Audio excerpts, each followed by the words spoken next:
Okay, so today we have consumer and producer surplus.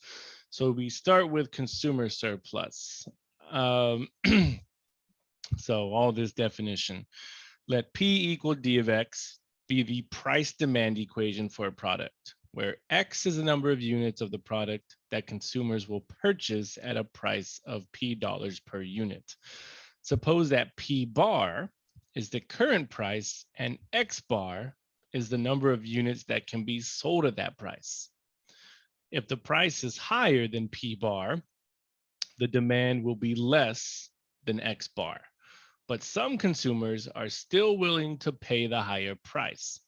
Consumers who are willing to pay more than P bar, but who are still able to buy the product at P bar, have saved money.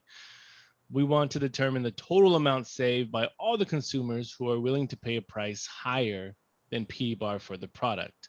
And we will do this by using the consumer surplus integral. So I guess if you want to relate it to real life, let's say that you've been researching, let's just say a TV. This TV is $1,000.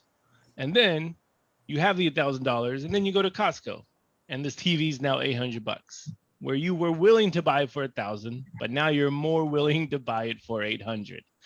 So this is called the consumer surplus because it's going to tell us how much we will save on a certain product. Okay, and the definition is if the point X bar P bar is a point on the graph of the price demand equation, which is shown over here on the right. Here's the point P bar X, or sorry, X bar P bar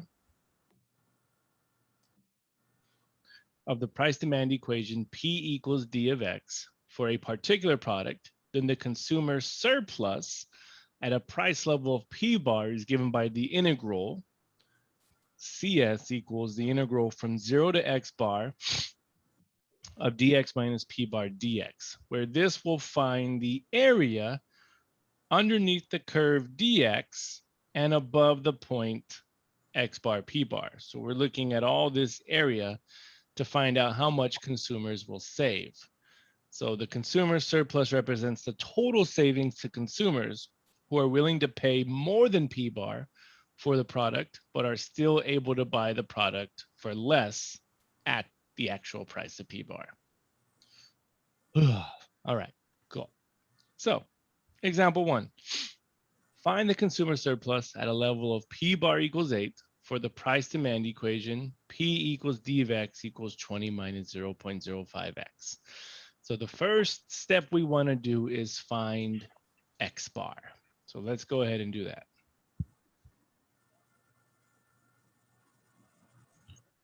All right. That up. Okay. So step 1. We're going to find X bar. So to find X bar, we set the value of P bar equal to D of X bar. So we know that P bar is 8. And now we know that D of X bar, all you're going to do here is take X bar and plug it in for the function, is going to give us 20 minus 0.05 X bar. And now all we have to do is solve for X bar. So move that 20 over and we're going to get negative 12 equals negative 0.05 X bar, and then divide by negative 0.05. So here we'll have negative 12 over negative 0.05 equal to X bar. And I think that is going to give me 240. So we're going to get 240 equals X bar. Now remember, X bar is the demand of a product at the price of P bar. So assuming whatever product this is $8 per unit. And since it's so cheap, the demand is people want 240 units. Or maybe not people, but the store. So this means that the point is going to be 240, comma 8. This is our point X bar, P bar. Okay, so that was step 1. Now step 2 says to graph d of x. So we're going to graph the demand function. So 2. I'll put the function here. D of x is equal to 20 minus 0.05x. And we're just going to make an XY chart. And since this is a business model, we know that our demand can't be less than 0, but we can start it at 0. So we're going to start it at 0. And the way I'm going to base the rest of my x values is by the value of x bar. If x bar is 240, then let's just go ahead and make this XY chart, and let's go by hundreds. 100, 200. I'll put our x bar value in there. 300, and let's stop at 400. That's good enough. That's enough information. Again, this is just a sketch. And now we're going to take all of these values and plug them in for x into d of x. And guess what can help us do that?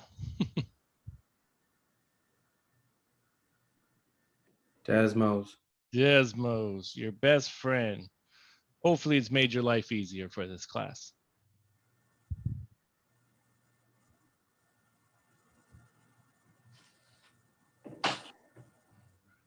There's my XY chart. I'm going to type in those numbers. 0, 100, 200, 240, 300, and 400. There we go. So 0, we get 20. At 100, we get 15, 10, 8, 5, and 15. Whoops, not 15. I messed that one up. That should be 400, right? There we go, 0. So 400 is actually a good number to pick because we get 0. And we don't want our price going below 0. Okay, now let's go ahead and plot these values. So I'll make my XY chart accordingly. And we have 0, 100, 200, 300, and 400. And then my Y values are 5, 10, 15, 20, and 8. So we can just go by 5s. Doesn't have to be perfect. So 5, 10, 15, 20. And let's go ahead and plot our function. So at 0, we get 20. At 100, we get 15. At 200, we get 10. At 300, I'll plot our x bar, p bar after I graph this function. So I'm just going to go 305 and then 400. So here is d of x. Okay. And now I'll put down x bar, p bar, which is at 240 and 8. So here's 250. So this means 240. We're just going to put it right about there. And if I come up, this should be around 8. This, of course, is our point 240 and 8. And all we're going to do now is use the consumer surplus integral to find this area.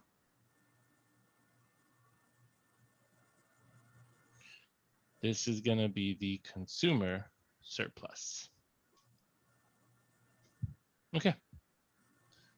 Which means let's go ahead and set up our integral. So step 3.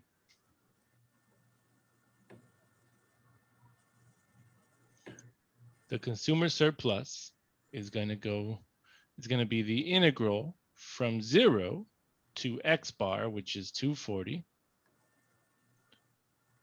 of dx, which is 20 minus 0.05x minus p bar.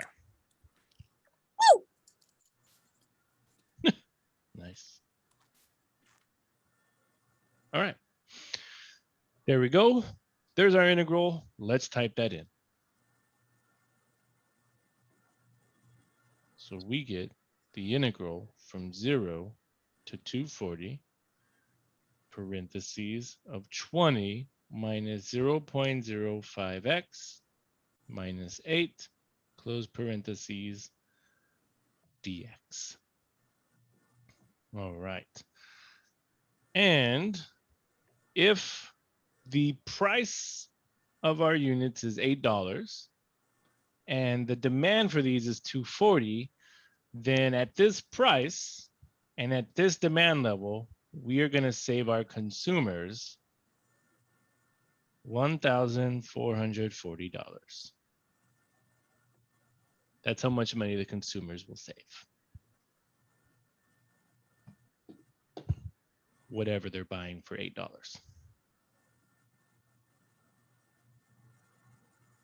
right. Well, that is consumer surplus. So any questions on that?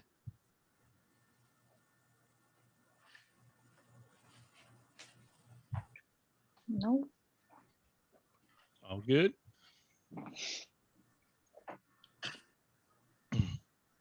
All right. Then let's go ahead and get into producer surplus. Okay. If P equals S of X is the price supply equation for a product, P bar is the current price and X bar is the current supply. Then some suppliers are still willing to supply some units at a lower price than P bar. The additional money that these suppliers gain from the higher price is called the producer's surplus and can be expressed in the terms of an integral. So again, we could probably do another real life example. Let's say H-E-B and Walmart, right? Let's just say Cheez-Its, right? Cheez-Its at H-E-B might be less expensive than the ones at Walmart, or maybe it's the other way around. Maybe Cheez-Its at Walmart are more expensive than H-E-B. But either way, the supplier says, hey, give the cheap ones to H-E-B, but we're going to still put the expensive ones at Walmart. And no matter what, we are still going to make a gain. Cheez-Its. Of course, it could be any item. Doesn't matter. Okay. And then for producer surplus, we have that point again. X bar, P bar is the point on the graph, which is, go ahead and zoom in on that. Here we go again. So this point is the X bar, P bar. Okay. And the price supply equation, S of X, then the producer surplus is given at a price level of P bar is given by the integral PS equals the integral from 0 to X bar of P bar minus S of X dx, which is the area between P bar and S of X from 0 to X bar. So the the producer surplus represents the total gain to producers who are willing to supply units at a lower price than P bar, but are still able to supply units at P bar. Cool. All right. So again, by using an integral, we are going to find the area between P bar and the producer's surplus. So we are looking at this area. Okay. So for example 2, find the producer's surplus at a price level of P bar equals 62 for the price supply equation, P equals S of X equals 15 plus 0.1x plus 0.003x squared. All right. All right, so let's go ahead and do that. we're going to find X bar first as we've done on all the other examples. Give me a kiss before you leave. No. No, I'm in my class. Aw. I know, right? All right. Okay. So here we go. Step 1, take P bar and set it equal to S of X bar. Here they gave us that P bar is 62. So we take 62 and set it equal to S bar of X, which is going to be 15 plus 0.1 X bar plus 0.0003 X bar squared. How you like that notation? Okay. And now we have to solve for X bar. So what we're going to do is move this 62 over to the right side. It's only going to subtract with the 15.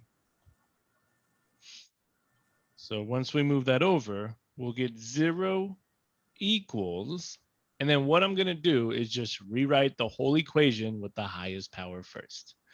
So we're going to have 0.0003 X bar squared plus 0.1 X bar minus 15 minus 62, which is 47, negative 47.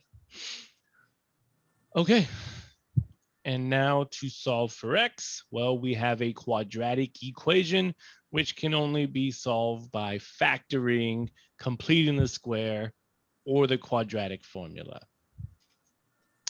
So what we're going to do, since that looks really complicated, is, of course, use the quadratic formula. So I'm going to label what A, B, and C are. And A is your leading coefficient, 0.003. B is 0.1. And C is negative 47. Now put these into the quadratic formula.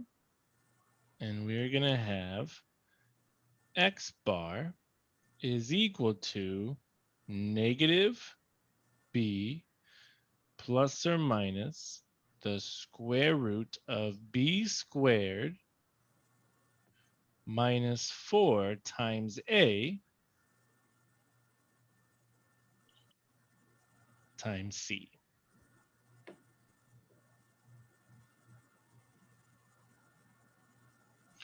And then, of course, we're going to put this all over 2 times A. You guys remember that quadratic formula, right? Yes. All right. Clean this up. We get negative 0.1 plus or minus. And now I'll use Desmos to help me with the square root. And I'll do just the square root. It's going to be 0.1 squared minus 4 times 0.0003 times negative 47. And I'm just going to round this to 2 decimal places. We get 0.26 over 0.0006. Okay, so now it's plus and minus, but all we have to worry about here is just the plus. Because if you think about it, remember we're talking about supply and demand. And if you go the negative route, you'll have minus minus, meaning you'll have negative demand. And we don't want negative demand. So we're only going to worry about the positive route here. So this means that we'll just have X equals negative 0.1 plus 0.26 over 0.0006. And I'm going to type that. exactly like I wrote it. Negative 0.1 plus 0.26 over 0.0006. And we get 266.67. But again, since we're talking about units, we're talking about supply, we're just going to round this to 267. This is X bar. Woo! Which means we now have the point X bar P bar. So we now have 267, 62. X bar P bar.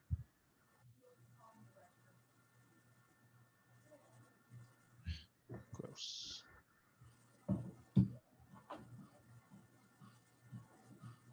Whatever. There's my P. All right. So now, of course, we have to graph it. Let's zoom in here. So 2, I'm going to write our function. S of x equals 15 plus 0.1x plus 0.003x squared. And here's my XY chart. And we're going to do the same exact values that we did for the first example. We're going to start at 0, and we're just going to go by hundreds. 100, 200, my X bar value of 267, 300, and 400. That's probably all we need. And we're going to plug them into this function. So here we go. 15 plus 0.1x plus 0.0003x squared. Use my table. Let's go 0, 100, 200, 267, 300, and 400. That's perfect. So here we get 15, 28, 47, 63, 72, and 103. All right. Now let's go ahead and graph.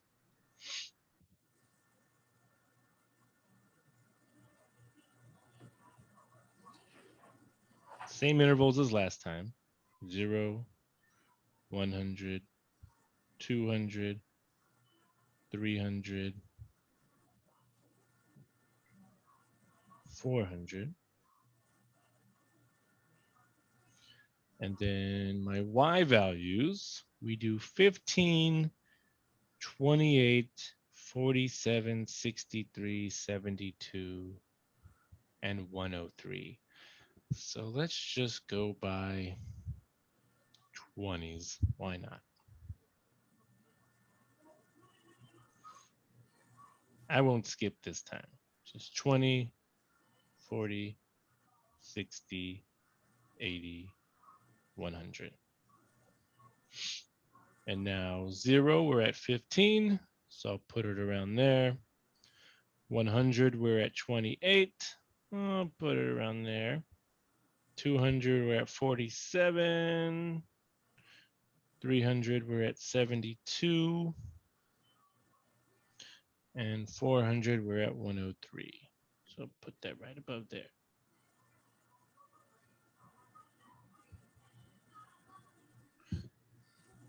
It's a little curvier, but it's fine. Again, just a sketch. And now I'm going to put that, our X bar P bar, which is at 267. So there's 250, so 260, let's just put around there. 267, go up, across.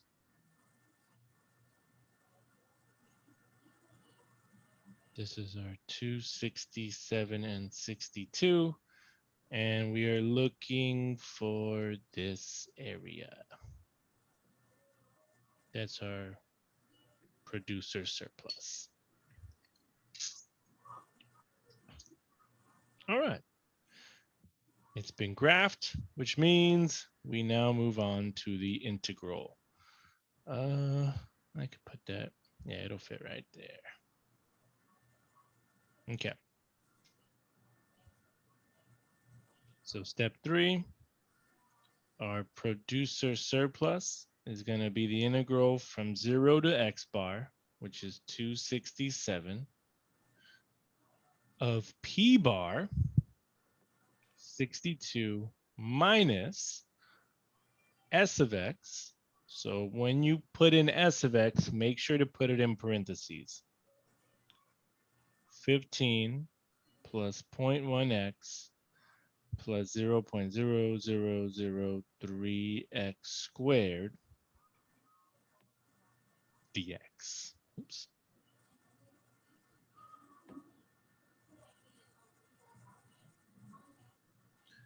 And this, oh, let me close that bracket.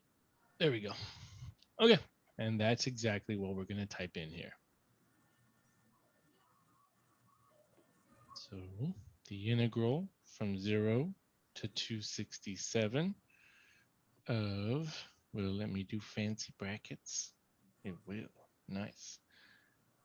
62 minus parentheses 15 plus 0.1x plus 0.0003x squared, close parentheses, close bracket, and then with respect to x. Ooh, what's my element list? Okay, so it doesn't like fancy bracket then. Just keep it parentheses.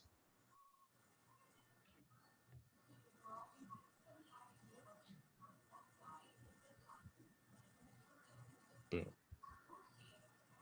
And now let's see what we have. I broke it. There's Professor, when I was parentheses. doing my homework, yeah, I had to actually distribute and put the 47. Yeah, hang on. Let me see. There we go. All right. Which is a slight parentheses error. But yes, you can distribute and clean it up a little bit more if you wanted to, if you're having any type of parenthesis issues. All right. So no fancy brackets. All right. So if the price of our item is $62 and our supply is at 267 units, we will still make, or the producer will still make, $7,081.13. There you go. And that is producer surplus. Any questions on that one?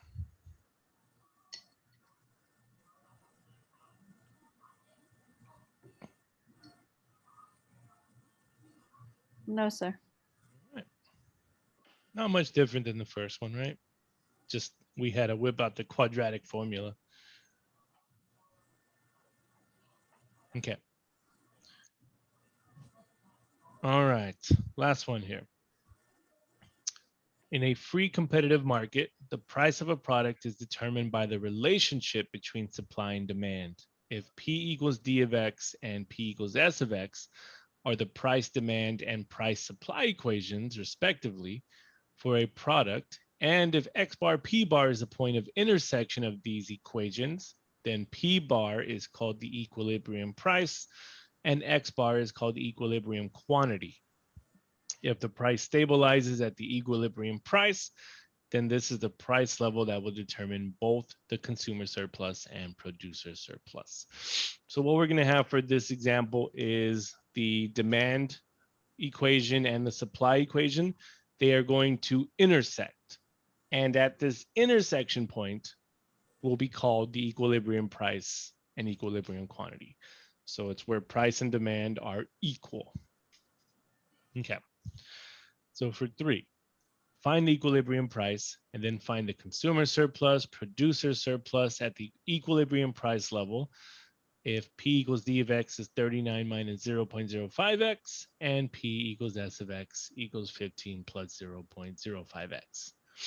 All right. So the first thing we're going to do is solve for X bar.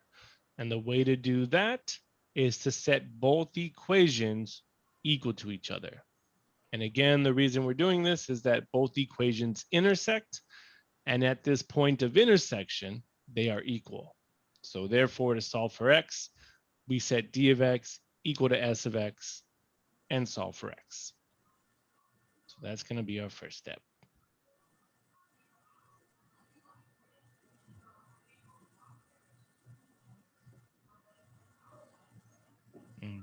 One, we'll call this find X bar. And we're going to take D of X, set it equal to S of X, and D of X is 39 minus 0.05X, and S of X is 15 plus 0.05X. Okay, so let's go ahead and move terms around. I will put 39 to the right side. And then I will move 0.05X to the left side.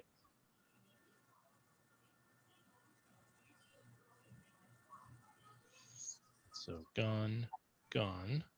And now on the left side, I have negative 5 cents minus negative 5 cents, which gives me negative 10 cents, equal to 15 minus 39. That's negative 24. Then divide by negative 0.10.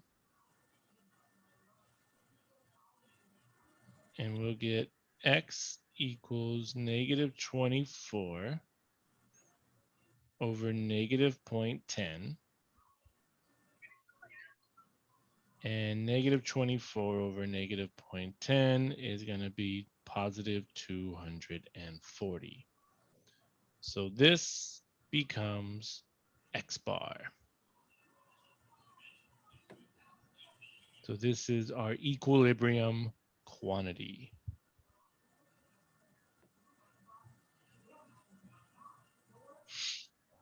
Okay, and now the next step is find P bar. So I guess I could have called this step 1A, which means we now move on to 1B.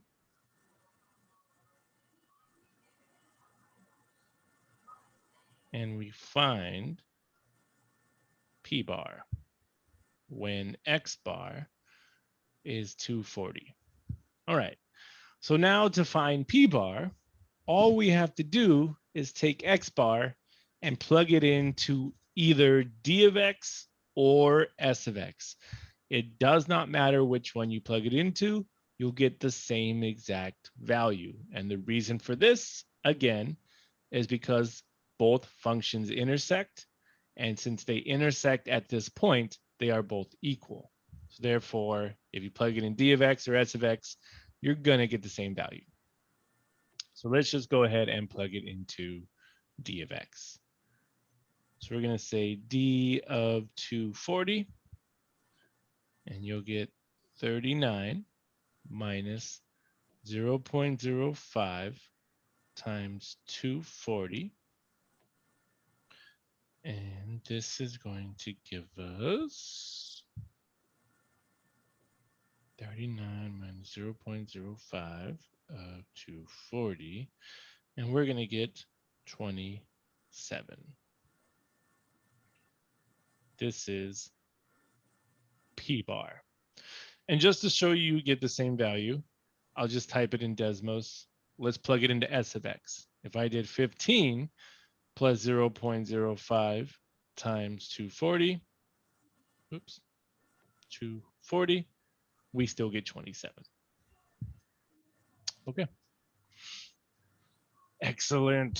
So that was 1B, and then 1C says state our answer as the coordinate x bar, p bar.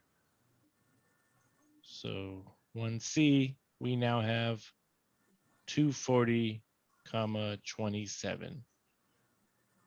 X bar, p bar. There we go.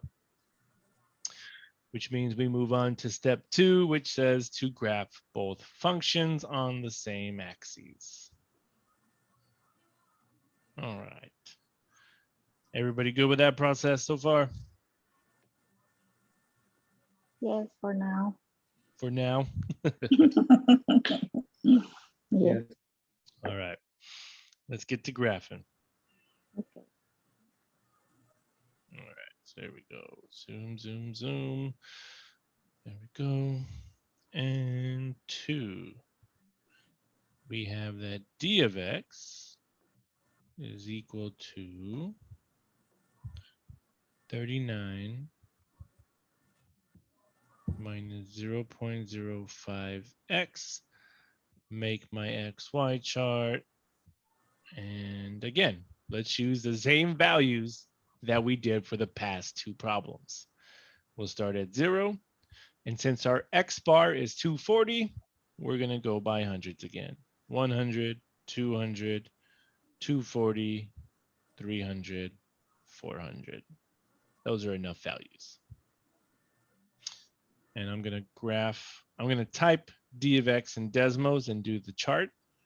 So we're going to have 39 minus 0.05x. Here's my chart. And we're going to have 0, 100, 200,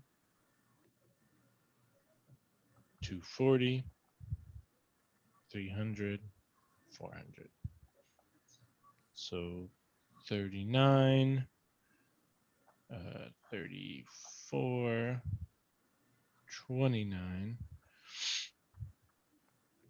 27, 24, and 19.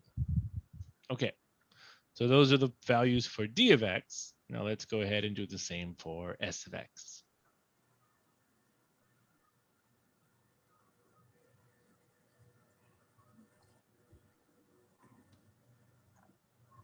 Make s of x green, sure, why not?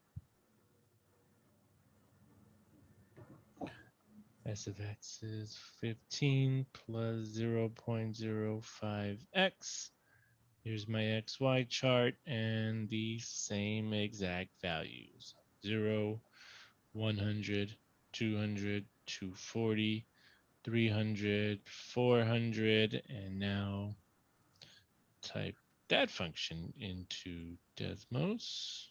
Come down here, 15 plus 0.05x, XY chart, and same values here, 0, 100, 200, 240, 300, and 400. Okay. 15, 20, 25, 27, 30, 35. Those values look much nicer than the other ones. Okay, there's our XY charts. And now let's go ahead and make our graph, label our graph appropriately. So here's 0, 100, 200, 300, and 400. And then looking at my Y values for both charts, I have odd numbers on the first one, 39, 34, 29, 27, blah. And on the green one, I have even and odd, but they go by fives. 15, 20, 25, 30, 35. The only outlier there is 27. So let's just go ahead and go by fives, and we'll go up to 40. Why not? Okay. Can I skip? Probably not. So we're just going to make this normal. 5, 10, 15, 20, 25, 30, 35, and 40. All right, here we go. Time to graph. So first, 0 and 39, right below 40. 134, right below 35. 229, right below 30. And then I'll graph X bar, P bar in a moment. 324, right there, and 419, right there.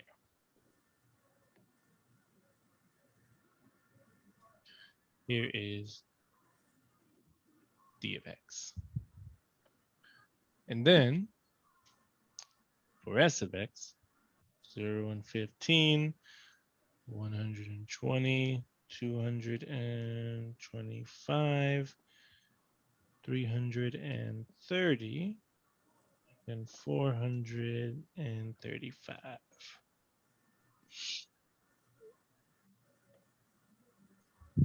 There's s of x.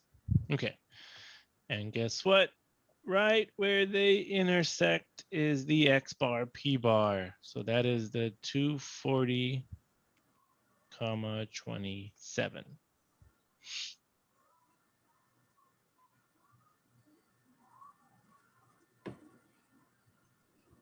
And where is it? Yes, up here is going to be the consumer surplus. And then down here is the producer surplus. All right. That's all nice and graphed, which means let's move on to our interval. Integral. I can probably put that right here. So 3, consumer surplus is the integral from 0 to 240 of d of x, 39 minus 0.05x minus p bar, which is 27.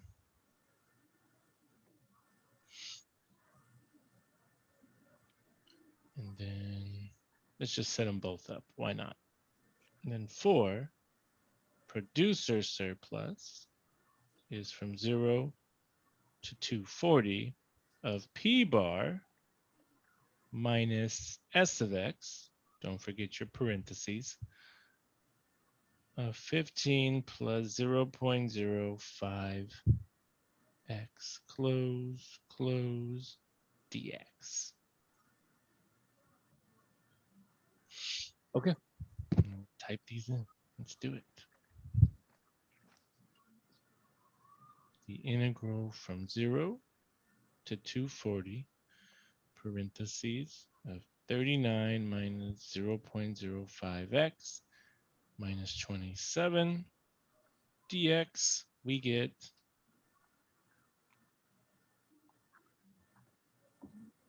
1440. Then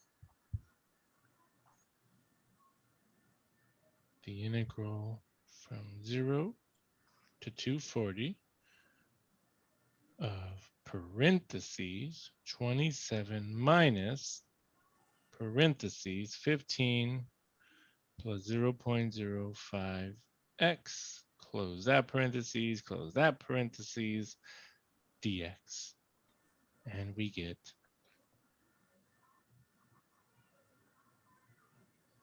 1440. Okay.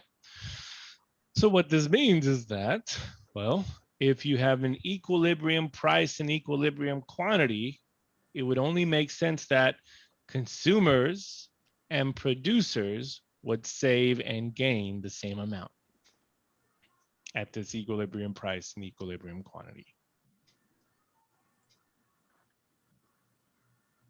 So that's the CS, that's what they save, and this is what the producers gain. And there you go. That is 13.2. Any questions on these notes? When will you upload it to YouTube? Soon. Okay, just because I mean the first part of it, my Wi-Fi, I don't know what happened, but I got kicked out and I had to try to get back in on my phone. I missed like the first part of it. You told her to kiss you before you left, so that's what happened. Yeah. All right.